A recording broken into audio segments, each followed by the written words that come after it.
ಈ ವಿಡಿಯೋದಲ್ಲಿ ಸಾಂಖ್ಯ ಯೋಗದ ಸಮರಿಯನ್ನು ನೋಡೋಣ. ಶ್ಲೋಕಗಳ ಅಧ್ಯಯನ ಇರೋದಿಲ್ಲ, ಡೈರೆಕ್ಟ್ ಕನ್ನಡದಲ್ಲಿ ಅದರದ್ದು ಜೀವನಕ್ಕೆ ಅಳವಡಿಸಿಕೊಳ್ಬೇಕಾಗಿರ್ತಕ್ಕಂಥ ಪಾಯಿಂಟ್ಸ್ಗಳು ಏನಿದಾವ, ನಮ್ಮ ಜೀವನಕ್ಕೆ ಈ ಅಧ್ಯಾಯ 2ರಿಂದ ಯಾವ ಪಾಯಿಂಟ್ಸ್ಗಳನ್ನು ತಗೊಳ್ಬೋದು ಮತ್ತು ನಮ್ಮ ಜೀವನವನ್ನು ಸುಧಾರಿಸಿಕೊಳ್ಬೋದು. ಓಕೆ, ಇದರ ವಿಡಿಯೋ ನೋಡೋ ಅವಶ್ಯಕತೆ ಇಲ್ಲ. ನಿಮ್ಮ ಹತ್ರ ಹೆಡ್ಫೋನ್ ಇತ್ತಂದ್ರೆ ಕಣ್ಣು ಮುಚ್ಕೊಂಡು ಆರಾಮಾಗಿ ಕೇಳ್ತಾ ಹೋಗ್ರಿ. ಕೃಷ್ಣ ಹೆಂಗೆ ಸಂಸ್ಕೃತದಲ್ಲಿ ಹೇಳಿದನಲ್ಲ, ಅದೇ ಟೈಪೇ ಉತ್ತರ ಕರ್ನಾಟಕ ಭಾಷೆಯಲ್ಲಿ ಹೇಳಲಿಕ್ಕೆ ಟ್ರೈ ಮಾಡ್ತೀನಿ. ನಾವು ಯಾರಿಗೋಸ್ಕರ ಅಳಬಾರ್ದಾಗಿರ್ತದಲ್ಲ, ಅವ್ರಿಗೋಸ್ಕರ ನಮ್ಮ ಜೀವನದಲ್ಲಿ ಜಾಸ್ತಿ ಅಳ್ತಿರ್ತೀವಂತೆ. ಅದರ ಸಲುವಾಗಿ ಅದನ್ನು ನಾವು ಕಡಿಮೆ ಮಾಡಬೇಕು. ಆಮೇಲೆ ಯಾವ ವಿಷಯಕ್ಕೋಸ್ಕರ ನಾವು ಅಳ್ತಿರ್ತೀವಲ್ಲ, ಅದ್ರ ಬಗ್ಗೆ ಅಳೋ ಅವಶ್ಯಕತೆನೇ ಇರೋದಿಲ್ಲ. ಯಾಕಂದರೆ ಗತಿಸಿ ಹೋಗಿರ್ತಕ್ಕಂಥ ಕಾಲಗಳು ಅಥವಾ ಇನ್ನೂ ಗತಿಸ್ತಕ್ಕಂತಹ ಕಾಲಗಳೇನಿದಾವಲ್ಲ, ಅಂದರೆ ಪಾಸ್ಟ್ ಮತ್ತು ಫ್ಯೂಚರು, ಅವುಗಳ ಬಗ್ಗೆ ನಾವು ಈಗ ಪ್ರೆಸೆಂಟಲ್ಲಿ ಯೋಚನೆ ಮಾಡೋ ಅವಶ್ಯಕತೆ ಇಲ್ಲ. ಅವುಗಳ ಪರವಾಗಿ ನಾವು ಅಳೋದು, ಅವುಗಳಿಗೋಸ್ಕರ ದುಃಖ ವ್ಯಕ್ತಪಡಿಸೋದು, ಚಿಂತೆ ಮಾಡೋದು ಅವಶ್ಯಕತೆ ಇಲ್ಲ. ಇದು ಪಂಡಿತರ ಲಕ್ಷಣಗಳು ಅಲ್ಲ.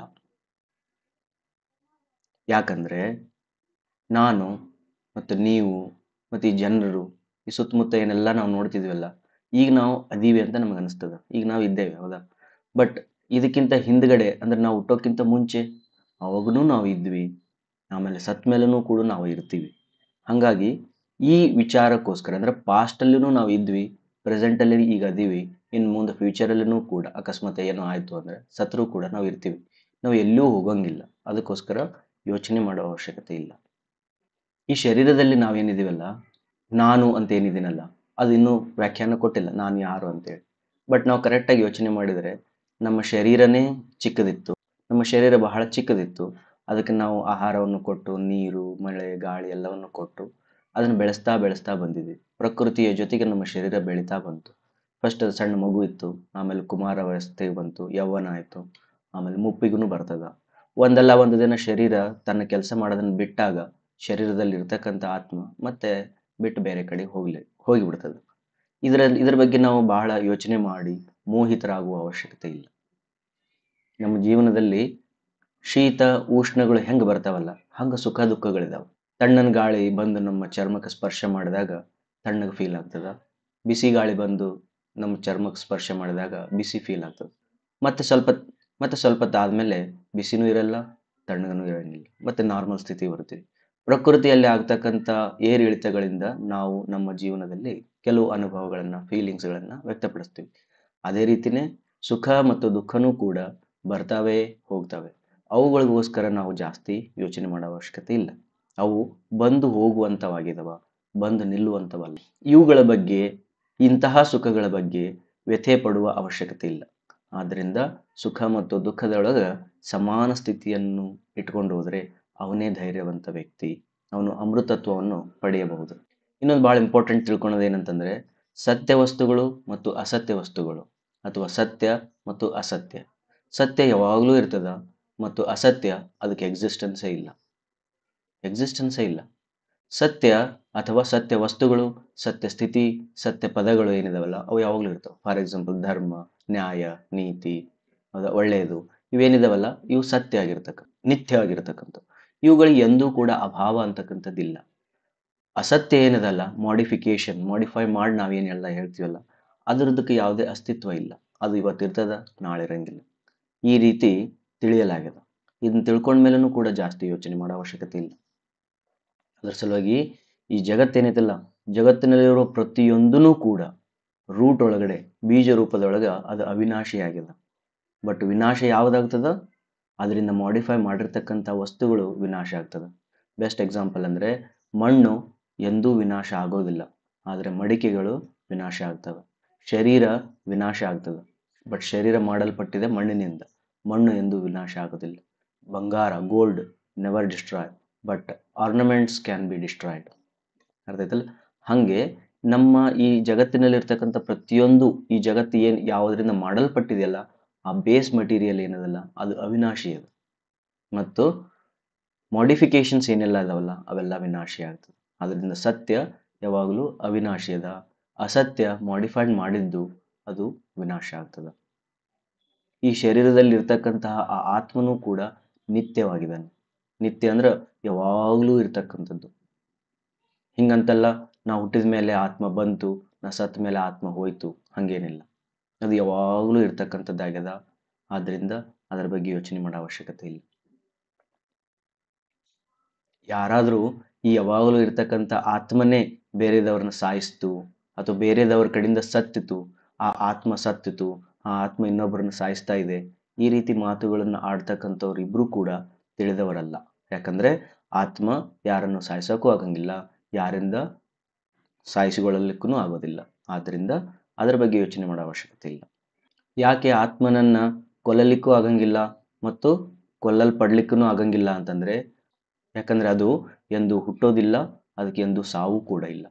ಹಿಂಗೆ ಹೇಳಕ್ಕೂ ಬರಲ್ಲ. ಅದು ಎಂದೋ ಒಂದು ದಿನ ಹುಟ್ಟಿತ್ತು, ಆಮೇಲೆ ಎಷ್ಟೋ ವರ್ಷಗಳಾದ್ಮೇಲೆ ಸಾಯ್ತದ, ಹೇಳಲಿಕ್ಕೆ ಬರಂಗಿಲ್ಲ. ಯಾಕಂದ್ರೆ ಅದು ಯಾವಾಗಲೂ ಕೂಡ ನಿತ್ಯದ, ಶಾಶ್ವತದ ಮತ್ತು ಹಳೆಯದದ, ಪುರಾಣ, ಬಹಳ ಹಳೆಯದದ. ಅಕಸ್ಮಾತಾಗಿ ಸತ್ತ ಅಂತ ಏನಾದರೂ ನ್ಯೂಸ್ ಕೇಳಿದ್ರೆ ಅದು ಶರೀರ ಸತ್ತಿರ್ತದೆ ಹೊರತು ಅಲ್ಲಿರ್ತಕ್ಕಂಥ ಆತ್ಮಕ್ಕೆ ಎಂದು ಸಾವು ಇಲ್ಲ. ಬಹಳ ಸರಳವಾಗಿ ತಿಳ್ಕೊಬೇಕಂತಂದ್ರೆ, ಯಾವ ರೀತಿ ನಾವು ಹಳೆ ಬಟ್ಟೆಗಳನ್ನು ಬಿಡ್ತೀವಿ, ಹೊಸ ಬಟ್ಟೆಗಳನ್ನು ಹಾಕ್ಕೊಳ್ತೀವಿ. ಹಳೆ ಬಟ್ಟೆಗಳನ್ನು ಒಗೆದು ಬಿಡ್ತೀವಿ, ಹೊಸ ಬಟ್ಟೆಯಲ್ಲಿ ಮತ್ತೆ ನಮ್ಮ ಜೀವನವನ್ನು ಮಾಡ್ತಿರ್ತೀವಿ. ಸ್ವಲ್ಪ ದಿನ ಆದ್ಮೇಲೆ ಮತ್ತು ಅದನ್ನು ಬಿಡ್ತೀವಿ, ಇನ್ನೊಂದು ಬಟ್ಟೆಯನ್ನು ತಗೊಳ್ತೀವಿ. ಇಲ್ಲಿ ಬಟ್ಟೆಗಳ ನಾಶ ಆಗ್ತದ, ಅದರ ಒಳಗಡೆ ಇರತಕ್ಕಂಥ ಮನುಷ್ಯ ಯಾವಾಗಲೂ ಇರ್ತಾನಲ್ಲ, ಅದೇ ರೀತಿ ಆತ್ಮನೂ ಕೂಡ ಈ ಶರೀರವನ್ನು ಬಿಡ್ತದ, ಹೊಸ ಶರೀರವನ್ನು ತಗೊಳ್ತದ. ಮತ್ತೆ ಆ ಶರೀರ ಹಳೇದಾಗ್ತದ, ಮುಪ್ಪಾಗ್ತದ, ಅದನ್ನು ಬಿಡ್ತದ, ಇನ್ನೊಂದು ಶರೀರವನ್ನು ತಗೊಳ್ತದ. ಈ ಶರೀರ ನೀನು ಕಟ್ ಮಾಡ್ಬೋದು, ಸುಡ್ಬೋದು ಮತ್ತು ತೋಯಿಸ್ಬೋದು. ಆದರೆ ಆತ್ಮನಿಗೆ ಪಂಚಭೂತಗಳಿಂದ ಯಾವುದೇ ಸ್ಪರ್ಶ ಆಗೋದಿಲ್ಲ. ಅದು ಅಛೇದ್ಯ ಅದ. ಅಂದ್ರೆ ಅದನ್ನು ಎಂದೂ ಕೂಡ ಛೇದನ ಮಾಡೋಕ್ಕಾಗಂಗಿಲ್ಲ. ಅದು ಅದಾಹ್ಯ ಅದ, ಅದನ್ನು ಎಂದೂ ಕೂಡ ದಹಿಸಕ್ಕಾಗಂಗಿಲ್ಲ. ಅಕ್ಲೇದ್ಯ ಅದ, ಅದು ಎಂದೂ ಕೂಡ ನೀರಿನಲ್ಲಿ ತೋಯಿಸ್ಲಿಕ್ಕೂ ಆಗಂಗಿಲ್ಲ. ಅಶೋಷ್ಯ ಅದ, ಅದನ್ನು ಎಂದೂ ಒಣಗಿಸ್ಲಿಕ್ಕೂ ಕೂಡ ಸಾಧ್ಯ ಇಲ್ಲ. ಅದು ನಿತ್ಯ ಅದ, ಎಲ್ಲಾ ಸ್ಥಾನದಲ್ಲಿ ಅದ, ಸ್ಥಿರವಾಗ್ಯದ, ಅಚಲವಾಗಿದೆ, ಅದು ಸನಾತನವಾಗಿದೆ. ಆದ್ರಿಂದ ಆ ಆತ್ಮನ ಬಗ್ಗೆ ಜಾಸ್ತಿ ಯೋಚನೆ ಮಾಡೋ ಅವಶ್ಯಕತೆ ಇಲ್ಲ. ಮತ್ತು ಅವ್ಯಕ್ತ ಅದ, ಅದು ಯಾರ ಕಣ್ಣಿಗೂ ಕಾಣಂಗಿಲ್ಲ. ಅಚಿಂತ್ಯ ಅದ, ಅಂದ್ರೆ ನೀನು ಚಿಂತನೆ ಮಾಡಿ ಅದನ್ನು ಪಡಿಲಿಕ್ಕೆ ಆಗಂಗಿಲ್ಲ. ಅವಿಕಾರ್ಯ ಅದ, ಅದಕ್ಕೆ ಯಾವುದೇ ರೀತಿಯ ವಿಕಾರಗಳ ಲೇಪನ ಕೂಡ ಆಗಂಗಿಲ್ಲ. ಇಂತಹ ಅವ್ಯಕ್ತ, ಅಚಿಂತ್ಯ, ಅವಿಕಾರ ಆಗಿರ್ತಕ್ಕಂತಹ ಆತ್ಮನ ಬಗ್ಗೆ ಯೋಚನೆ ಮಾಡಿ ಏನು ಉಪಯೋಗ? ಅದರ ಬಗ್ಗೆ ಯೋಚನೆ ಮಾಡಲಿಕ್ಕೂ ಕೂಡ ನಾವು ಅರ್ಹರಲ್ಲ. ಓಕೆ, ಇನ್ನೊಂದು ಪಾಯಿಂಟ್ ಆಫ್ ಇಂದ ನಿಮ್ಗೆ ಹೇಳ್ತೀನಿ. ಅಕಸ್ಮಾತ್ ಆಗಿ ನೀ ಏನೇನಾದರೂ ಆತ್ಮ ಹುಟ್ಟಿತು, ಆತ್ಮನೇ ಸತ್ತಿತು ಅಂತ ತಿಳ್ಕೊಂಡ್ರೂ ಕೂಡ ಒಮ್ಮೆ ಅದು ಹುಟ್ಟೇದಾದ್ಮೇಲೆ ಒಂದ್ಸತಿ ಅದು ಸಾಯೋದೆ. ಈಗ ಅದು ಸತ್ತದಾದ್ಮೇಲೆ ಇನ್ನೊಮ್ಮೆ ಅದು ಹುಟ್ಟೋದೆ. ಈ ಹುಟ್ಟು ಸಾವು ಇದೆ ಅಂತ ನೀನು ನಂಬಿದ್ರೂ ಕೂಡ ಇವತ್ತು ಹುಟ್ಟಿದ್ದು ನಾಳೆ ಸಾಯ್ತದ, ನಾಳೆ ಸತ್ತಿದ್ದು ಮತ್ತೆ ಹುಟ್ಟುತ್ತದ ಅಂದಮೇಲೆ ನೀ ಬಹಳ ಯೋಚನೆ ಮಾಡೋ ಅವಶ್ಯಕತೆ ಇಲ್ಲ. ಅದು ಹುಟ್ಟ್ಯದ, ಒಂದಿನ ಸತ್ತೇ ಹೋಗ್ತದ. ಯಾಕಂದ್ರೆ ಪ್ರತಿಯೊಂದು ಹುಟ್ಟಿರ್ತಕ್ಕಂತಹ ವಸ್ತುಗಳಿರ್ಬೋದು, ಜೀವ ಇರ್ಬೋದು, ಅದು ಒಂದು ದಿನ ಸಾಯಲೇಬೇಕು. ಇವತ್ತು ನೀನು ಗೋಲ್ಡನ್ನು ತಗೊಂಡು ಒಂದು ಆರ್ನಮೆಂಟ್ ಮಾಡಿದೀಯ ಅಂತಂದ್ರೆ ಸ್ವಲ್ಪ ದಿನ ಆದಮೇಲೆ ಆ ಆರ್ನಮೆಂಟನ್ನು ಚೇಂಜ್ ಮಾಡಿ ಇನ್ನೊಂದು ಆರ್ನಮೆಂಟ್ ಮಾಡೇ ಮಾಡ್ತೀಯ. ಇಲ್ಲಿ ಗೋಲ್ಡ್ಗೆ ಎಂದೂ ಕೂಡ ಸಾವು ಇಲ್ಲ. ಬಟ್ ಹುಟ್ಟಿದ್ದು ಯಾವುದು? ಆರ್ನಮೆಂಟ್ ಹುಟ್ಟಿತ್ತು, ಆರ್ನಮೆಂಟ್ ಡಿಸ್ಟ್ರಾಯ್ ಆಯಿತು. ಬಟ್ ಗೋಲ್ಡ್ ಎಂದೂ ಕೂಡ ಡಿಸ್ಟ್ರಾಯ್ ಆಗೋದಿಲ್ಲ. ಇಂತಹ ಗೋಲ್ಡ್ ಬಗ್ಗೆ ಯೋಚನೆ ಮಾಡೋ ಅವಶ್ಯಕತೆ ಇಲ್ಲ. ಹುಟ್ಟೋಕ್ಕಿಂತ ಮುಂಚೆ ಅದು ಅವ್ಯಕ್ತವಾಗಿತ್ತು, ಅಂದ್ರೆ ಕಣ್ಣಿಗೆ ಕಾಣಲಾರ್ದಾಗಿತ್ತು. ಹುಟ್ಟಿತು, ಹುಟ್ಟಿದ ಮೇಲೆ ಈಗ ಎಲ್ಲರ ಕಣ್ಣಿಗೂ ಕಾಣ್ತಾ ಇದೆ. ಮತ್ತು ಸತ್ತ ಮೇಲೆ ಮತ್ತೆ ಯಾರ ಕಣ್ಣಿಗೂ ಕಾಣಂಗಿಲ್ಲ. ಎಕ್ಸಾಂಪಲ್ ನಂದೇ ತಗೊಳ್ರಿ. ನಾನು 1989 ಒಳಗೆ ಹುಟ್ಟಿದ್ದೆ ಅಂದರೆ ಅದಕ್ಕಿಂತ ಮುಂಚೆ ಯಾರ ಕಣ್ಣಿಗೂ ಕಂಡಿದ್ದಿಲ್ಲ ನಾನು.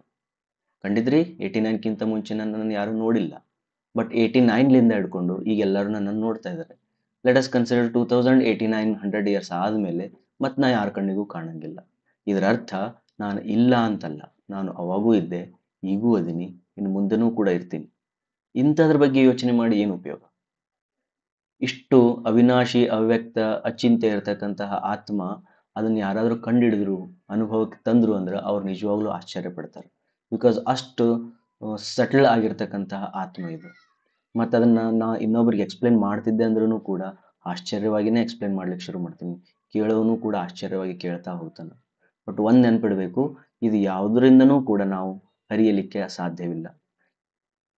ಕೇಳೋದ್ರಿಂದ ಅಥವಾ ತಿಳ್ಕೊಳ್ಳೋದ್ರಿಂದ, ಓದೋದ್ರಿಂದ ಆತ್ಮನನ್ನ ಅರಿಲಿಕ್ಕೆ ಸಾಧ್ಯವಿಲ್ಲ.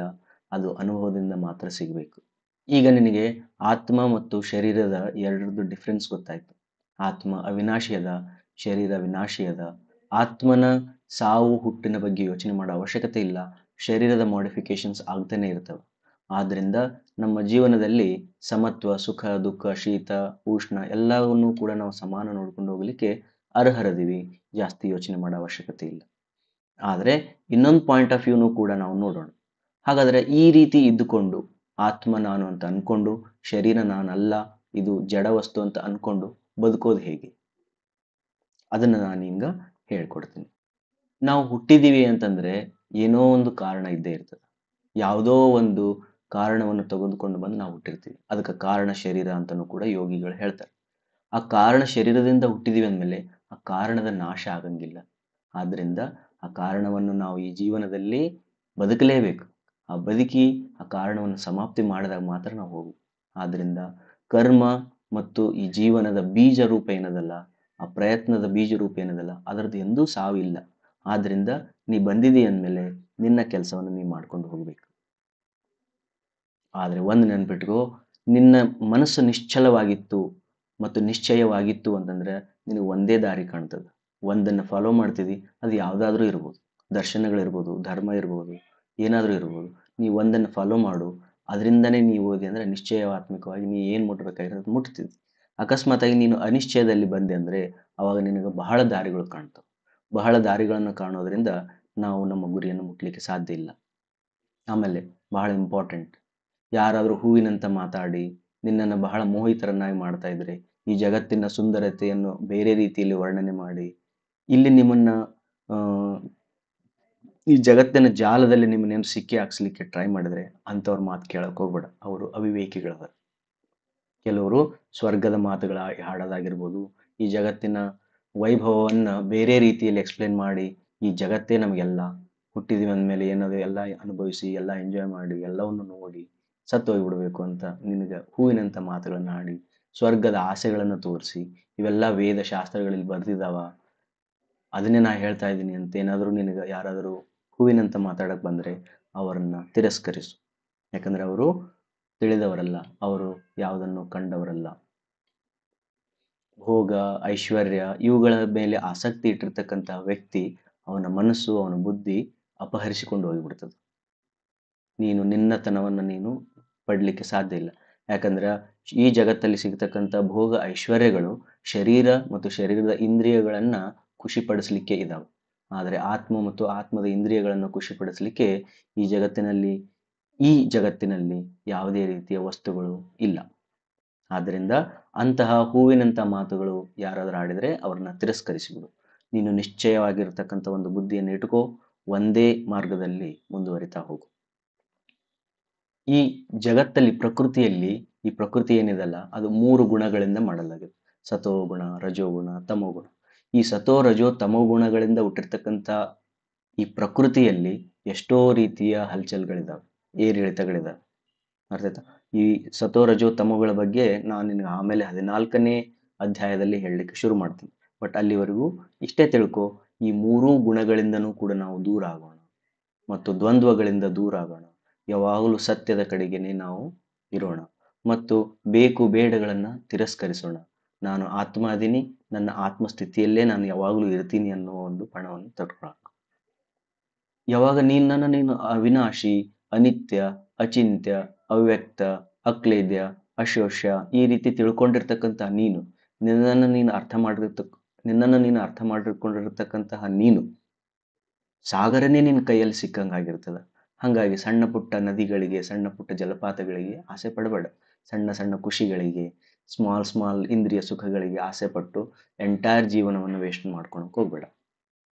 ಹಾಗಾದ್ರೆ ಏನು ಮಾಡಬೇಕು? ನಾನು ಆತ್ಮ, ಅವಿನಾಶಿ ಮತ್ತು ಅಚಿಂತ್ಯ ಈ ರೀತಿ ನಾ ಇದ್ದೀನಿ, ನಿತ್ಯ ಇದ್ದೀನಿ ಅಂದಮೇಲೆ ನಾ ಮತ್ತೆ ಏನು ಮಾಡಬೇಕು? ಹಾಗಾದ್ರೆ ಹುಟ್ಟಿ ಆದ್ರೆ ನಾ ಏನು ಮಾಡಬೇಕು? ಹೌದು, ನೀನು ಕರ್ಮ ಮಾಡಲೇಬೇಕು. ಕರ್ಮ ಮಾಡೋದು ಮಾತ್ರ ನಿನ್ನ ಅಧಿಕಾರದಲ್ಲಿದೆ. ಬಟ್ ಫಲದ ಆಸೆ ಪಡಲಿಕ್ಕೆ ಯಾವ ಅಧಿಕಾರನೂ ಇಲ್ಲ. ಕರ್ಮ ಮಾಡ್ತಾ ಮಾಡ್ತಾ ಫಲದ ಆಸೆಯನ್ನು ಪಡ್ತಕ್ಕಂತಹ ವ್ಯಕ್ತಿಗಳು ಅತ್ಯಂತ ತುಚ್ಛರಾಗಿರ್ತಾರೆ. ಹಂಗಂತೇಳಿ ಎಲ್ಲ ಕರ್ಮಗಳನ್ನು ಬಿಟ್ಟು ನಾ ಸನ್ಯಾಸಿ ಆಗ್ತೀನಿ ಅಂತನೂ ಕೂಡ ಅನ್ಬಾರ್ದು. ಆದರೆ ಕರ್ಮ ಮಾಡು. ಹೆಂಗೆ ಕರ್ಮ ಮಾಡು ಅಂತಂದ್ರೆ ಯೋಗಪೂರ್ವಕವಾಗಿ ಕರ್ಮ ಮಾಡ್ತಾ ಹೋಗು. ಕರ್ಮದ ಹಿಂದ್ಗಡೆ ಇರತಕ್ಕಂಥ ಆಸಕ್ತಿಯನ್ನು ಬಿಟ್ಬಿಡು, ಆದರೆ ಕರ್ಮವನ್ನಷ್ಟೇ ಮಾಡು. ಯೋಗ ಅಂತಂದ್ರೆ ಸಿದ್ಧಿ ಮತ್ತು ಅಸಿದ್ಧಿಗಳಲ್ಲಿ ಸಮಾನ ಬುದ್ಧಿಯನ್ನು ಇಟ್ಕೊಂಡು ಹೋಗ್ತಕ್ಕಂಥದ್ದು. ಸಕ್ಸಸ್ ಮತ್ತು ಫೇಲ್ಯೂರ್ ಯಾವುದೇ ಆಗಲಿ ಬುದ್ಧಿ ಸಮಾನವಾಗಿರ್ಬೇಕು. ಅದು ಇತ್ತಂದ್ರೆ ಯೋಗ ಅಂತ. ಆ ಯೋಗದಲ್ಲಿ ಇದ್ದುಕೊಂಡು ನೀನು ಕರ್ಮಗಳನ್ನು ಮಾಡ್ತಾ ಹೋಗು. ಬಟ್ ಒಂದು ನೆನ್ಪಿಟ್ಕೋ, ಕರ್ಮ ಮಾಡೋದಕ್ಕಿಂತ ಬಹಳ ಇಂಪಾರ್ಟೆಂಟ್ ಏನಂದ್ರೆ ಬುದ್ಧಿ. ಯಾವ ಬುದ್ಧಿಯಿಂದ, ಯಾವ ಭಾವದಿಂದ ನೀ ಕರ್ಮ ಮಾಡ್ತಿಲ್ಲ ಅದು ಬಹಳ ಇಂಪಾರ್ಟೆಂಟ್. ಆದ್ರಿಂದ ಕರ್ಮಯೋಗಕ್ಕಿಂತನೂ ಕೂಡ ಬುದ್ಧಿ ಯೋಗ ಬಹಳ ಬಹಳ ಇಂಪಾರ್ಟೆಂಟ್. ಫಸ್ಟ್ ನಾಲೆಜ್ ಡೆವಲಪ್ ಆಗಲಿ, ಅದಾದ್ಮೇಲೆ ಆಕ್ಷನ್ಸ್ಗಳಲ್ಲಿ ಅದು ಇನ್ವಾಲ್ವ್ ಆಗಬೇಕು. ಆಗ ನಿನ್ನ ಜೀವನದಲ್ಲಿ ಪ್ರತಿ ದಿನನೂ ಕೂಡ ಪ್ರತಿ ಕಾರ್ಯನೂ ಕೂಡ ಸಿಸ್ಟಮ್ಯಾಟಿಕ್ ಆಗಿ ಆಗ್ತದ, ಡಿಸಿಪ್ಲಿನ್ ಇರ್ತದ. ಇದಕ್ಕೆ ಯೋಗ ಅಂತ ಕರೀತಾರೆ. ಯೋಗ ಅಂದ್ರೆ ಯೋಗ ಕರ್ಮಸು ಕೌಶಲಂ. ನಿನ್ನ ಪ್ರತಿಯೊಂದು ಆಕ್ಷನ್ಸ್ ಅಲ್ಲಿ ಸ್ಕಿಲ್ಫುಲ್ ಆಗಿರ್ಬೇಕು. ಅಂತಹ ಯೋಗಿ ಒಳ್ಳೆಯ ಕಾರ್ಯಗಳನ್ನು, ಸುಕೃತ ಮತ್ತು ದುಷ್ಕೃತ ಎರಡನ್ನೂ ಕೂಡ ಅವನು ತ್ಯಜಿಸಿ ಅವನು ಯೋಗವನ್ನು ತನ್ನ ಜೀವನವನ್ನಾಗಿ ಮಾಡ್ಕೊ. ಆದರೆ ಇದಕ್ಕಿಂತನೂ ಕೂಡ ಒಂದು ಹೆಜ್ಜೆ ನೀನು ಮುಂದಕ್ಕೆ ಹೋಗ್ಬೋದು. ನೀನು ಮುನಿ ಆಗ್ಬೋದು, ನೀನು ಸಿದ್ಧ ಪುರುಷನಾಗ್ಬೋದು. ಕರ್ಮದಿಂದ ಹುಟ್ಟಿರ್ತಕ್ಕಂತಹ ಫಲಗಳನ್ನ ನಿನ್ನ ಬುದ್ಧಿಯನ್ನು ಉಪಯೋಗಿಸಿ ಅವುಗಳನ್ನೂ ಕೂಡ ನೀನು ತ್ಯಾಗವನ್ನು ಮಾಡಿದರೆ ನೀನು ಈ ಜನ್ಮ ಬಂಧನದಿಂದ ಮುಕ್ತಿಯನ್ನು ಪಡೆಯಬಹುದು, ಅಮೃತವನ್ನು ಪಡೆಯಬಹುದು, ಮುನಿ ಆಗಬಹುದು, ಸಿದ್ಧ ಪುರುಷನಾಗಬಹುದು, ಸ್ಥಿತಪ್ರಜ್ಞನಾಗಬಹುದು. ಬಹಳ ಇಂಪಾರ್ಟೆಂಟ್. ಕರ್ಮ ಮಾಡೋದು ನಿನ್ನ ಅಧಿಕಾರ. ಕರ್ಮದ ಫಲದ ಬಗ್ಗೆ ಯೋಚನೆ ಮಾಡೋದು ನಿನ್ನ ಅಧಿಕಾರ ಅಲ್ಲ. ಕರ್ಮ ಫಲಕ್ಕೋಸ್ಕರನ ಕೆಲಸ ಮಾಡ್ತೀನಿ ಅನ್ನೋದು ತಪ್ಪು. ಕರ್ಮನೇ ಬೇಡ ಅಂತೇಳಿ ತ್ಯಾಗ ಮಾಡಿ ಕರ್ಮ ಸನ್ಯಾಸ ತಗೊಳ್ಳೋದು ತಪ್ಪು. ಕರ್ಮ ಯೋಗ ಚಲೋ ಅಂತ ಹೇಳಿತ್ತು, ಆದ್ರೆ ಅದಕ್ಕಿಂತನೂ ಜ್ಞಾನ ಯೋಗ ಚಲೋ ಅಂತನೂ ಕೂಡ ಹೇಳಲಾಯ್ತು. ಇದರ ಜೊತೆಗೆ ನೀನು ಕರ್ಮ ಮಾಡ್ತಾ ಮಾಡ್ತಾ ಅದರಿಂದ ಬಂದಿರತಕ್ಕಂಥ ಫಲಗಳನ್ನೂ ಕೂಡ ನೀನು ಬುದ್ಧಿಪೂರ್ವಕವಾಗಿ ತ್ಯಾಗ ಮಾಡಿದರೆ ನೀನು ಜನ್ಮ ಬಂಧನದಿಂದ ಮುಕ್ತಿಯನ್ನು ಪಡಿತಿದಿ, ಮೋಕ್ಷವನ್ನು ಪಡಿತಿದಿ, ಪರಮ ಪದವನ್ನು ಪಡಿತಿದಿ. ಆಮೇಲೆ ಬಹಳ ಇಂಪಾರ್ಟೆಂಟ್ ಏನಂತಂದ್ರೆ ಈ ಮೋಹದಿಂದ ನೀನೇನ್ ಮಾಡು, ಜಯವನ್ನು ಗಳಿಸು. ಈ ಮೋಹ ಒಂಥರ ಕೆಸರು ಇದ್ದಂಗ, ಕ್ವಿಕ್ ಸ್ಯಾಂಡ್ ಇದ್ದಂಗ, ಉದುಲು ಇದ್ದಂಗ. ನೀ ಅದರಲ್ಲಿ ಹೋಗ್ತಾ ಇದ್ದಿ ಅಂತಂದ್ರೆ ಹಂಗೆ ಮುಳುಗ್ತಾ ಮುಳುಗ್ತಾ ಹೋಗ್ತಿದ್ದಿ. ಒಂದು ದಿನ ನಿನ್ನ ಜೀವನವನ್ನೇ ಆ ಕೆಸರು ತಗೊಂಡ್ಬಿಡ್ತದೆ. ಆದ್ರಿಂದ ಮೋಹದಿಂದ ದೂರ ಆಗು. ಮೋಹದಿಂದ ದೂರ ಆಗ್ಬೇಕಾದ್ರೆ ಬಹಳ ಇಂಪಾರ್ಟೆಂಟ್ ಏನಂದ್ರೆ ಶ್ರೋತವ್ಯಸ ಶ್ರುತಸ್ಯ ಚ, ಅಂದ್ರೆ ಹೇಳಿ ಕೇಳಿರ್ತಕ್ಕಂಥ ಮಾತುಗಳೇನಿದಾವಲ್ಲ ಅವುಗಳನ್ನು ತ್ಯಾಗ ಮಾಡು, ತ್ಯಜಿಸಿ ಬಿಡು. ಯಾರೋ ಏನೋ ಹೇಳಿದಾರ ಅದನ್ನ ತುಂಬಿಕೊಂಡಿದೀಯಾ, ಮತ್ ನೀ ಯಾರಿಗೋ ಏನೋ ಹೇಳಿದೀಯಾ ಅದನ್ನ ತುಂಬಿಕೊಂಡಿದೀಯಾ, ಅವೆಲ್ಲವನ್ನೂ ತೆಗಿ. ಸತ್ಯ ಧರ್ಮ ಯಾವ್ದದಲ್ಲ ಅದನ್ನಷ್ಟೇ ಫಾಲೋ ಮಾಡ್ತಾ ಹೋಗು. ಹೇಳಿ ಕೇಳಿದ ಮಾತುಗಳನ್ನು ಬುದ್ಧಿಯಿಂದ ತೆಗೆದಾಕು. ಮೋಹದಿಂದನೂ ಕೂಡ ನೀನು ಮುಕ್ತಿಯನ್ನು ಪಡೆಯಬಹುದು. ಆಮೇಲೆ ಹೇಳೋರು ಕೇಳೋರು ಬಹಳ ಜನ ಇದಾರ, ಬಹಳ ಚೆನ್ನಾಗಿ ಹೇಳ್ತಾರ, ಅವುಗಳೆಲ್ಲವನ್ನು ತೆಗಿ. ಮನಸ್ಸು ನಿಶ್ಚಲವಾಗಬೇಕು ಮತ್ತು ಸಮಾಧಾನವಾಗಬೇಕು, ಸಮಸ್ಥಿತಿಯಲ್ಲಿ ಬರಬೇಕು. ಅಂತಹ ನಿಶ್ಚಲವಾದ ಸ್ಥಿತಿಯನ್ನು ಹೊಂದಿದಾಗ ಅದಕ್ಕೆ ಯೋಗ ಅಂತ ಕರೀಲಿಕ್ಕೆ. ಅರ್ಥ ಆಯ್ತಾ? ಈ ರೀತಿ ನಿನ್ನ ಜೀವನವನ್ನು ಮಾಡು. ಆಗ ಅರ್ಜುನ ಕೇಳ್ತಾನೆ ಕ್ವಶನ್, ಹಾಗಾದ್ರೆ ಈ ಜಗತ್ತಲ್ಲಿ ಈ ರೀತಿ ಜೀವನವನ್ನು ಮಾಡ್ತಕ್ಕಂತಹ ವ್ಯಕ್ತಿ, ಆ ಸ್ಥಿತಪ್ರಜ್ಞ ಏನಿದಾನಲ್ಲ ಅವನು ಹೆಂಗಿರ್ತಾನೆ, ಅವನ ಗುಣಲಕ್ಷಣಗಳೇನು? ಓಕೆ, ನಾವೆಲ್ಲ ಫಾಲೋ ಮಾಡ್ತೀನಿ, ಬಟ್ ಅವನ ಗುಣಲಕ್ಷಣಗಳೇನು? ಅವನು ಹೆಂಗ್ ಕೂಡ್ತಾನೆ, ಹೆಂಗ್ ಮಾತಾಡ್ತಾನೆ, ಹೆಂಗ್ ಅಡ್ಡಾಡ್ತಾನೆ, ಹೆಂಗ ಇವೆಲ್ಲವನ್ನೂ ಕೂಡ ಬ್ಯಾಲೆನ್ಸ್ ಮಾಡ್ತಾನೆ, ಅವನ ಬಗ್ಗೆ ನನಗೆ ಸ್ವಲ್ಪ ಹೇಳು ಅಂತ ಅರ್ಜುನ ಹೇಳಲಿಕ್ಕೆ ಶುರು ಮಾಡ್ತಾನೆ. ಆಗ ಕೃಷ್ಣ ಶುರು ಮಾಡ್ತಾನೆ ಮತ್ತೆ. ಆ ಸ್ಥಿತಪ್ರಜ್ಞ ಗುಣಗಳನ್ನು ವರ್ಣನೆ ಮಾಡೋದೇ ಒಂಥರ ಖುಷಿಯಾಗಿರ್ತಕ್ಕಂಥ ಮ್ಯಾಟರ್ ಆಗ್ಯದ. ಆ ವ್ಯಕ್ತಿಯನ್ನು ನೋಡೋದಂತೂ ಮತ್ತಷ್ಟು ಖುಷಿಯಾಗಿರ್ತಕ್ಕಂತಹ ವಿಚಾರ. ಆ ವ್ಯಕ್ತಿ ಹಂಗ ನಮ್ಮ ಜೀವನವನ್ನು ಅಡಾಪ್ಟ್ ಮಾಡ್ಕೊಂಡು ಬದುಕೋದಂತೂ ಅದ್ಭುತವಾಗಿರ್ತದೆ. ಬಟ್ ಆ ವ್ಯಕ್ತಿಯ ವಿವರಣೆಗಳನ್ನ ಕೇಳ್ತಾ ಹೋಗಿ. ಈಗ ಸ್ಥಿತಪ್ರಜ್ಞನಾದವನು ತನ್ನ ಮನಸ್ಸಲ್ಲಿ ಬರ್ತಕ್ಕಂತಹ ಯಾವುದೇ ರೀತಿಯ ಸರ್ವ ಕಾಮನೆಗಳನ್ನು ಕೂಡ, ಸರ್ವ ಆಸೆಗಳನ್ನು ಕೂಡ ಅವನು ತ್ಯಜಿಸ್ತಾನೆ. ಕರ್ಮಗಳನ್ನು ಮಾತ್ರ ಮಾಡ್ತಾನೆ. ಅವಶ್ಯಕ್ಕೆ ಎಷ್ಟು ಬೇಕಾಗಿರ್ತದಲ್ಲ ಅವೇ ಕರ್ಮಗಳನ್ನು ಮಾತ್ರ ಅವನು ಮಾಡ್ತಾನೆ. ಕರ್ಮ ಹೆಂಗ್ ಮಾಡ್ತಾನೆ ಅನ್ನೋದನ್ನ 3ನೇ ಚಾಪ್ಟರ್ ಹೇಳ್ತೀನಿ. ಇಲ್ಲಿ ಇಷ್ಟೇ ತಿಳ್ಕೊ, ಅವನ ಮನಸ್ಸಲ್ಲಿ ಹುಟ್ಟಿರ್ತಕ್ಕಂತಹ ಉದ್ವೇಗಗಳನ್ನ ಅವನು ನಾಶ ಮಾಡ್ತಾನೆ. ಅವನಿಗೆ ಯಾವುದೇ ರೀತಿಯ ಪೊಸಿಷನ್ಸ್ಗಳ ಬಗ್ಗೆ ಆಸೆ ಇರಂಗಿಲ್ಲ. ಜಗತ್ತಿನಲ್ಲಿ ಇರತಕ್ಕಂಥ ಟೆಂಪ್ರರಿ ಪೊಸಿಷನ್ಸ್ಗಳ ಬಗ್ಗೆ ಆಸೆ ಇಲ್ಲ. ಪ್ರಮೋಷನ್ಸು, ಪೊಸಿಷನ್ಸು, ಸ್ಥಿತಿಗಳ ಬಗ್ಗೆ ಆಸೆ ಇಲ್ಲ. ಅವನಿಗೆ ಏನು ಅಂತಂದ್ರೆ ನಾನು ಆತ್ಮ, ಇದೇ ನನ್ನ ಪೊಸಿಷನ್, ನಾನು ಆತ್ಮದಲ್ಲಿನೇ ನನ್ನಷ್ಟಕ್ಕೆ ನಾನು ಸಂತುಷ್ಟನಾಗಿರ್ತೇನೆ. ಅದನ್ನು ಅವನು ಅರ್ಥ ಮಾಡ್ಕೊಳ್ತಾನೆ. ಅವನೇ ಸ್ಥಿತಪ್ರಜ್ಞೆ. ಅವನಲ್ಲಿ ದುಃಖ ಬಂದಾಗ ಉದ್ವೇಗಗಳಾಗಂಗಿಲ್ಲ, ಸುಖ ಬಂದಾಗ ಆ ಸುಖಗಳಿಗೆ ಅಂಟ್ಕೊಳಂಗಿಲ್ಲ. ಒಳಗಡೆ ಹುಟ್ಟತಕ್ಕಂತಹ ಭಯಗಳು, ಕ್ರೋಧಗಳು ಅವೆಲ್ಲದರಿಂದನೂ ಕೂಡ ಸಮಾನ ಸ್ಥಿತಿಯನ್ನು ಹೊಂದಿರ್ತಾನೆ. ಅವನೇ ಮುನಿಯಾಗಿರ್ತಾನೆ. ಅವನು ಪ್ರತಿಯೊಬ್ಬರ ಜೊತೆಗೂ ಕೂಡ ಸ್ನೇಹದಿಂದನೇ ಇರ್ತಾನೆ. ಅವನಿಗೆ ಯಾವುದೇ ರೀತಿಯ ಶತ್ರುಗಳು ಇಲ್ಲ. ಅವನಲ್ಲಿ ಹುಟ್ಟತಕ್ಕಂಥ, ಅವನ ಸುತ್ತಮುತ್ತ ಹುಟ್ಟತಕ್ಕಂಥ ಶುಭ ಮತ್ತು ಅಶುಭ ಗಳಿಗೆಗಳಿಗೆ ಯಾವುದಕ್ಕೂ ಕೂಡ ಅವನು ಅಭಿನಂದನೆಗಳನ್ನು ಕೊಡೋದಿಲ್ಲ, ಯಾವುದನ್ನು ದ್ವೇಷನೂ ಕೂಡ ಮಾಡಂಗಿಲ್ಲ. ಅವನು ಸ್ಥಿತಪ್ರಜ್ಞನಾಗಿರ್ತಾನೆ. ಇನ್ನೊಂದು ಭಾಳ ಇಂಪಾರ್ಟೆಂಟ್ ಏನಂದ್ರೆ, ಯಾವ ರೀತಿ ಆಮೆ ತನ್ನ ಹತ್ತಿರ ಯಾವುದಾದ್ರೂ ಭಯದ ವಾತಾವರಣ ಕ್ರಿಯೇಟ್ ಆಯ್ತಂದ್ರೆ ತನ್ನ ಇಂದ್ರಿಯಗಳನ್ನು ಯಾವ ರೀತಿ ಒಳಗಡೆ ತಗೊಳ್ತದಲ್ಲ, ಅದೇ ರೀತಿ ಈ ಸ್ಥಿತಪ್ರಜ್ಞೆ ಆಗಿರ್ತಕ್ಕಂಥ ಮನುಷ್ಯನೂ ಕೂಡ ತನ್ನ ಸುತ್ತಮುತ್ತ ಇರತಕ್ಕಂತಹ ಪರಿಸರದ ವ್ಯವಹಾರಗಳನ್ನು ನೋಡಿಕೊಂಡು ತನ್ನ ಇಂದ್ರಿಯಗಳನ್ನು ತನ್ನ ಕಂಟ್ರೋಲಲ್ಲಿ ಇಟ್ಕೊಂಡಿರ್ತಾನೆ. ಇನ್ನೊಂದು ಬಹಳ ಇಂಪಾರ್ಟೆಂಟ್ ತಿಳ್ಕೊಳ್ಳೋದು ಏನಂತಂದ್ರೆ, ನಮ್ಮ ಇಂದ್ರಿಯಗಳು ಅವುಗಳಿಗೆ ಕೆಲವು ವಿಷಯಗಳಿದಾವೆ. ಆ ವಿಷಯಗಳ ಹಿಂದ್ಗಡೆ ಆಸಕ್ತಿ ಅನ್ನೋದಿದೆ. ನೀ ಏನಾದರೂ ನೀ ಏನಾದರೂ ಆ ವಿಷಯಗಳನ್ನು ಏನಾದರೂ ತ್ಯಾಗ ಮಾಡಿದರೆ ಮಾಡಬಹುದು. ಆ ವಿಷಯಗಳನ್ನು ನೀನು ತ್ಯಾಗ ಮಾಡ್ಬೋದು. ಅಂದರೆ ಕೆಟ್ಟದ್ದನ್ನು ನಾನು ನೋಡಂಗಿಲ್ಲ, ಕೆಟ್ಟದ್ದನ್ನು ಮಾತಾಡಂಗಿಲ್ಲ, ಕೆಟ್ಟ ಕಾರ್ಯಗಳನ್ನು ಮಾಡಲ್ಲ, ಈ ರೀತಿ ಆ ವಿಷಯಗಳನ್ನು ನೀನು ತ್ಯಜಿಸಬಹುದು. ಆದರೆ ಆ ವಿಷಯಗಳ ಹಿಂದ್ಗಡೆ ಇರ್ತಕ್ಕಂಥ ಆಸಕ್ತಿಗಳ ತ್ಯಾಗ ಬಹಳ ಇಂಪಾರ್ಟೆಂಟ್ ಆಗಿರ್ತದೆ. ನೀ ಕೆಟ್ಟದ್ದನ್ನು ನೋಡ್ತಾ ಇಲ್ಲ, ಕಣ್ಣು ಮುಚ್ಕೊಂಡಿದ್ದೀಯಾ, ನನಗೆ ಅರ್ಥ ಆಗ್ತದೆ. ಬಟ್ ಯಾವ ಭಾವದಿಂದ ನೀ ಕಣ್ಣನ್ನು ಮುಚ್ಕೊಂಡಿದ್ದೀಯಾ, ಆ ಆಸಕ್ತಿಯ ಬಗ್ಗೆ ನಾವು ಯೋಚನೆ ಮಾಡಬೇಕಾಗ್ತದೆ. ಆದ್ದರಿಂದ ಆ ಆಸಕ್ತಿಯನ್ನೂ ಕೂಡ ತ್ಯಾಗ ಮಾಡಿರ್ತಕ್ಕಂತಹ ವ್ಯಕ್ತಿ ಅವನು ಪರಮದೃಷ್ಟ ಆಗಿರ್ತಾನೆ. ಬಟ್ ಇನ್ನೊಂದು ಬಹಳ ಇಂಪಾರ್ಟೆಂಟ್ ಏನಂತಂದ್ರೆ, ಈ ಇಂದ್ರಿಯಗಳೂ ಕೂಡ ಬಹಳ ಪ್ರಬಲವಾಗಿದ್ದಾವೆ. ನೀನು ನಿನ್ನ ವಿಷಯಗಳನ್ನು ಕಂಟ್ರೋಲ್ ಮಾಡ್ಬೋದು, ನಿನ್ನ ಆಸಕ್ತಿಯನ್ನು ಕಂಟ್ರೋಲ್ ಮಾಡ್ಬೋದು. ಅಂದ್ರೆ ನೀನು ಆಸಕ್ತಿ ರಹಿತನೂ ಆಗ್ಬೋದು ಮತ್ತು ಮನಸ್ಸಲ್ಲಿ ಹುಟ್ಟತಕ್ಕಂಥ ಎಲ್ಲ ಮನೋಕಾಮನೆಗಳನ್ನು ತ್ಯಾಗನೂ ಕೂಡ ಮಾಡಿರ್ಬೋದು. ಆದರೆ ಈ ಇಂದ್ರಿಯಗಳು ಬಹಳ ಪವರ್ಫುಲ್ ಆಗಿದ್ದಾವೆ. ಅಕಸ್ಮಾತ್ ಆಗಿ ಈ ಇಂದ್ರಿಯಗಳು ಈ ಪ್ರಕೃತಿಯಲ್ಲಿರ್ತಕ್ಕಂಥ ಯಾವುದೋ ತಮೋ ಗುಣಗಳಿಗೆ ಒಳಗಾಗಿ ಈ ಇಂದ್ರಿಯಗಳು ಮತಿಸಿದ್ದುವು ಅಂತಂದ್ರೆ, ನಿಶದಲ್ಲಿ ಇದ್ದುವು ಅಂತಂದ್ರೆ, ಆಗ ಎಂತಹ ಧೀರ ಪುರುಷನೂ ಕೂಡ, ಎಂತಹ ಬುದ್ಧಿವಂತ ಪುರುಷನೂ ಕೂಡ ಈ ಇಂದ್ರಿಯಗಳನ್ನು ಕಂಟ್ರೋಲ್ ಮಾಡೋಕ್ಕಾಗಲ್ಲ. ಯಾವ ರೀತಿ ಹೆಂಡ ಕುಡಿದಿರ್ತಕ್ಕಂತಹ ಕುದುರೆಯ ಓಟವನ್ನ ಎಷ್ಟೇ ಪ್ರಬಲವಾಗಿರ್ತಕ್ಕಂಥ ಸಾರಥಿ ಕಂಟ್ರೋಲ್ ಮಾಡೋಕ್ಕಾಗಂಗಿಲ್ಲ. ಅದೇ ರೀತಿ ಈ ಮತಿಸಿರ್ತಕ್ಕಂತಹ ಈ ಶರೀರದ ಇಂದ್ರಿಯಗಳನ್ನ ಎಂಥ ಬುದ್ಧಿವಂತನಿದ್ರೂ ಕೂಡ ಅದನ್ನ ಕಂಟ್ರೋಲ್ ಮಾಡೋಕ್ಕಾಗಲ್ಲ. ಆದ್ರಿಂದ ನಿನ್ನ ಜೀವನದಲ್ಲಿ ಆಹಾರ, ವಿಹಾರ ಮತ್ತು ನೋಟಗಳು ಮತ್ತು ಏನು ಇಂಟೇಕ್ ತಗೊಳ್ತೀವಿ, ಅದು ಯಾರ ಜೊತೆಗೆ ಅಡ್ಡಾಡ್ತಿ, ಇವುಗಳನ್ನು ಕೂಡ ಬಹಳ ಇಂಪಾರ್ಟೆಂಟ್ ಆಗಿರ್ತದೆ. ಆದ್ರಿಂದ ಈ ಎಲ್ಲದರಲ್ಲೂ ಕೂಡ ಸಂಯಮವನ್ನು ಹೊಂದಬೇಕು ನಾವು. ಶರೀರದ ಇಂದ್ರಿಯಗಳಲ್ಲೇನೂ ಸಂಯಮ ಬೇಕು, ವಿಷಯಗಳಿಂದ ಮುಕ್ತಿ ಬೇಕು, ಆಸಕ್ತಿಯಿಂದ ಮುಕ್ತಿ ಬೇಕು. ಎಲ್ಲದರಿಂದನೂ ಕೂಡ ಸಂಯಮ ಬೇಕು ಅಂತಂದ್ರೆ, ಈ ಮೂರರಿಂದನೂ ಕೂಡ ನೀನು ಸಂಯಮವನ್ನು ಪಡಿಬೇಕಂದ್ರೆ, ಇಂದ್ರಿಯಗಳು, ವಿಷಯಗಳು ಮತ್ತು ಆಸಕ್ತಿ, ಈ ಮೂರಿಂದನೂ ನೀನು ಸಂಯಮವನ್ನು ಪಡಿಬೇಕಾದ್ರೆ ನೀನು ಒಂದ್ ಕಡೆ ಕೂತ್ಕೊಂಡು ಅದನ್ನು ಪ್ರಾಕ್ಟೀಸ್ ಮಾಡ್ಬೇಕು. ಅದನ್ನ ಧ್ಯಾನ ಅಂತಾದ್ರೂ ಕರಿ, ಮೆಡಿಟೇಷನ್ ಇರ್ಬೋದು, ಅಥವಾ ಯಾವುದಾದ್ರೂ ಹೆಸರಿನಿಂದ ಅದನ್ನ ಕರಿ. ಪ್ರಾಕ್ಟೀಸ್ ಅಂದ್ರೂ ತಪ್ಪೇನಿಲ್ಲ. ಅದು ಪ್ರಾಕ್ಟೀಸ್ ಮಾಡು, ಕೂತ್ಕೊಂಡು ಪ್ರಾಕ್ಟೀಸ್ ಮಾಡು. ನಿನ್ನ ಶರೀರದ ದೇಹ, ಇಂದ್ರಿಯ ವಿಷಯಗಳು ಮತ್ತು ಆಸಕ್ತಿ ಎಲ್ಲವನ್ನೂ ಕೂಡ ವಶದಲ್ಲಿ ಇಟ್ಟುಕೊಂಡು ಸ್ಥಿತಪ್ರಜ್ಞನಾಗ್ಬೋದು. ಇದೇ ಸ್ಥಿತಪ್ರಜ್ಞನ ಒಂದು ಗುಣಲಕ್ಷಣ. ನೋಡಿ ಹೆಂಗಿರ್ತದೆ ಅಂತಂದ್ರೆ, ನೀನು ಒಂದು ವಿಷಯದ ಬಗ್ಗೆ ಯೋಚನೆ ಮಾಡ್ತಾ ಕುಂತ್ಕೊಂಡಿ ಅಂದ್ರೆ, ಒಂದು ಯಾವುದೋ ಒಂದು ನೋಟ, ಒಂದು ಸುಂದರವಾದ ನೋಟದ ಬಗ್ಗೆ ಬರೀ ಯೋಚನೆ ಮಾಡ್ತಾ ಕೂತ್ಕೊಂಡ್ರೆ ಆ ನೋಟದ ಮೇಲೆ ನಿನಗೆ ಆಸಕ್ತಿ ಆಗ್ಲಿಕ್ಕೆ ಶುರು ಆಗ್ತದೆ. ಆಸಕ್ತಿ ಆದ್ಮೇಲೆ ಆ ಆಸಕ್ತಿಯಿಂದ ಅದರ ಮೇಲೆ ಕಾಮ ಉಂಟಾಗ್ತದೆ, ಅಂದ್ರೆ ಆಸೆ ಉಂಟಾಗ್ತದೆ. ಅದು ನನ್ನ ಹತ್ರ ಇರಬೇಕು, ಪಡ್ಕೊಳ್ಬೇಕು, ಅದನ್ನ ಅನುಭವಿಸ್ಬೇಕು ಅನ್ನೋ ಒಂದು ಆಸೆ ಉಂಟಾಗ್ತದೆ.